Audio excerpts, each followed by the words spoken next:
വായ് തുറന്ന കള്ളത്തരവും നന്ദികേടും കാണിക്കുന്ന രേണു സുധീനെ പറ്റിയിട്ടാണ് ഇന്ന് ടോപ്പിക്. അതിന് കൂട്ടായിട്ടുള്ള ബിഷപ്പും കൂടിയിട്ടാണ്.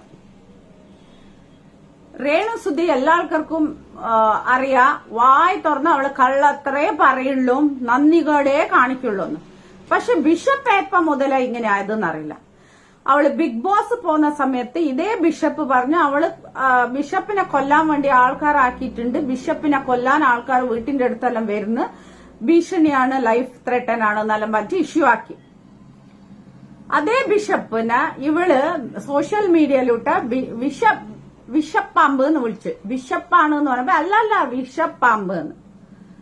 ഇപ്പോ നമുക്കത് തോന്നുന്നത് ഇയാള് വിഷപ്പാമ്പ് തന്നെയാണെന്ന്. ബിക്കോസ് ഇയാള് ദാനായിട്ട് കൊടുത്ത ഒരു വസ്തുവിന് ആ വസ്തുവിൽ ആര് വരണം ആര് വരാണ്ടിരിക്കണം എന്നല്ല ഇയാളാ നിശ്ചയിക്കുന്നത്. ഇപ്പൊ കിച്ചുവിന് ഒരു റൂം ഉണ്ട്, അവിടെ വന്നു നിന്ന് ഇയാളെ ഔദാര്യൊന്നും കിച്ചുവിന് ആവശ്യമില്ല. കിച്ചു വളരുന്ന ചെക്കനാണ്, അവൻ ഇന്ന് ഫ്യൂച്ചർ ഉണ്ട്.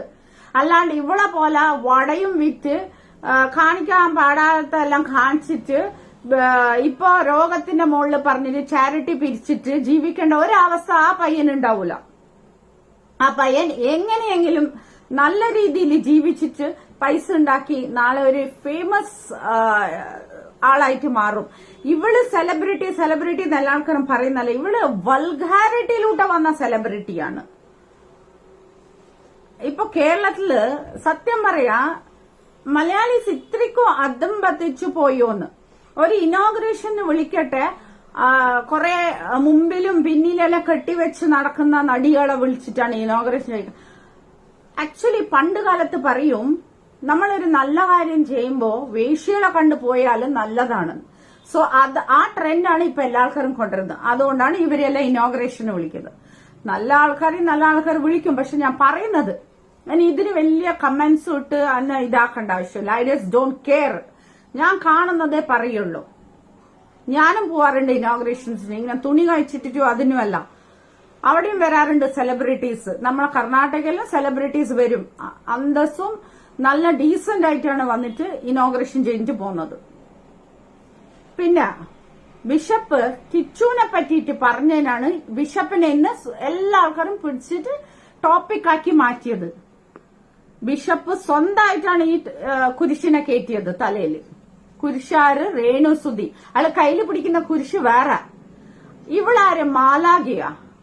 ഇവള് പറഞ്ഞല്ലോ, ഞാൻ കൊന്ത പിടിച്ച് ഞാൻ ദൈവത്തിന്റെ മാർഗത്തിലേക്കാണ് ഇനി പോകുന്നതിന്, ഞാൻ ഇവിടുന്ന് രോഗത്തുനിന്ന് ഞാൻ എണീച്ചിട്ടുണ്ടെങ്കിൽ ഞാൻ പ്രീച്ച് ചെയ്യാൻ തുടങ്ങും.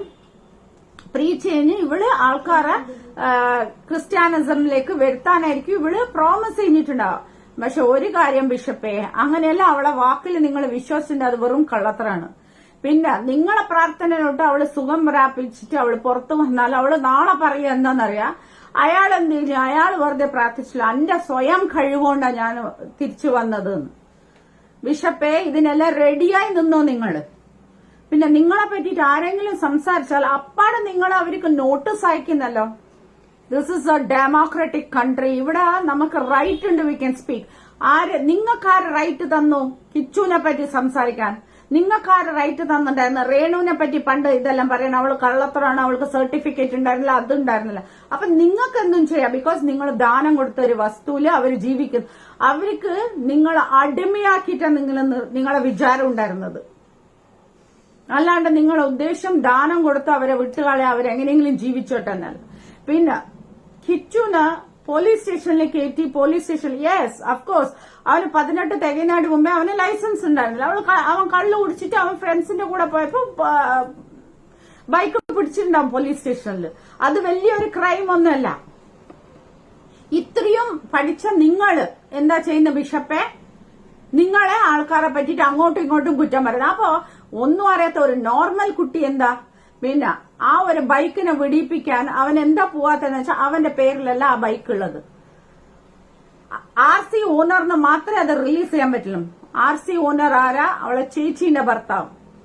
ആ ബൈക്ക് ഓടിക്കാൻ എവിടുന്ന പൈസ വന്നത്? പിരിവില് കിട്ടിയ പൈസ, അല്ലാണ്ട് അവളെ ചേച്ചീന്റെ ഭർത്താവ് കൊണ്ടുവന്ന പൈസയൊന്നല്ലായിരുന്നു. ഇത്രയൊക്കെ നമ്മൾ തെണ്ടിത്തര അവള് ചെയ്യുന്ന കണ്ടിട്ടും നിങ്ങൾ അടങ്ങി നിന്ന് നിങ്ങളെ വീട്ടിന്റെ അടുത്ത് തന്നെ അത്ര വീട്, അവിടെ കള്ളു കുടിച്ച് വരുന്നുണ്ട്, അവിടെ ഒച്ചപ്പാടുണ്ട്, മ്യൂസിക് ഉണ്ട്, ഇതൊന്നും നിങ്ങൾക്ക് പ്രശ്നമല്ല. എന്റെ ഒരു ഇതാണ് പറയുന്നത്. നിങ്ങൾക്കും എന്താ മാജിക് മൂവ്മെന്റ് പ്രസന്റ് ചെയ്യുന്നുണ്ടാവും. അതിന്റെ ആ ഒരു കറക്കത്തിലായിരിക്കും നിങ്ങൾ ഇങ്ങനെ കിച്ചുവിനെ പറ്റി പറയാം. കിച്ചുവിനെ പറ്റി സംസാരിക്കുമ്പോൾ നിങ്ങളെ മുഖത്തുള്ള ആ ഒരു ദേഷ്യം, നിങ്ങൾക്ക് ആ വാശിയെല്ലാം ഞാൻ കണ്ടപ്പോ തളർന്നു പോയി. എന്താ ബിഷപ്പേ നിങ്ങൾ ഇങ്ങനെ ആയിപ്പോയത്? നിങ്ങൾ ഒന്നുമില്ലെങ്കിൽ ഒരു സ്ഥാനത്തിൽ ഇരിക്കുന്ന വ്യക്തിയല്ലേ, ഇങ്ങനത്തെ വ്യക്തിയാണോ ഇങ്ങനെയെല്ലാം പ്രചരിപ്പിക്കുക ആൾക്കാരോട്? നിങ്ങളെ മെയിൻ ഇന്റൻഷൻ കിച്ചുവിനും കൂടി ക്രിസ്ത്യാനിസമിലേക്ക് കൊണ്ടുവരാൻ. അത് നടന്നില്ല. അതായിരുന്നു നിങ്ങളെ ഇന്റൻഷൻ. അത് നടക്കാത്തപ്പോ നിങ്ങൾ അവനെ ടാർഗറ്റ് ചെയ്ഞ്ഞു. പക്ഷെ ഇന്ന് കണ്ടില്ലേ, കേരളത്തിൽ ഓൾമോസ്റ്റ് 90% തന്നെ അവന് വേണ്ടി സംസാരിക്കും. അവനൊരു നല്ല അച്ഛന്റെ കുടുംബത്തില്, അച്ഛനെന്ന് ഞാൻ പറയില്ല, അച്ഛന്റെ കുടുംബക്കാരിലെ വളർപ്പ കൊണ്ടാണ് അവൻ ഇന്നും അതിനോട് റിയാക്ട് ചെയ്യാണ്ടെന്ന്. ബിക്കോസ് അവന് കുറച്ചെങ്കിലും മനസ്സാക്ഷിയുണ്ട്, നന്ദിയുണ്ട് നിങ്ങളോട്. നിങ്ങൾ കൊടുത്ത സ്ഥലത്താണ് ആ കിച്ചുവിന്റെ ബ്രദർ ഉള്ളതെന്ന് ചോദിച്ചുകൊണ്ടാണ് അവൻ മുണ്ടാണ്ട് നിൽക്കുന്നത്. നിങ്ങൾ ചെയ്യേണ്ടത് എന്തായിരുന്നെന്നറിയാം?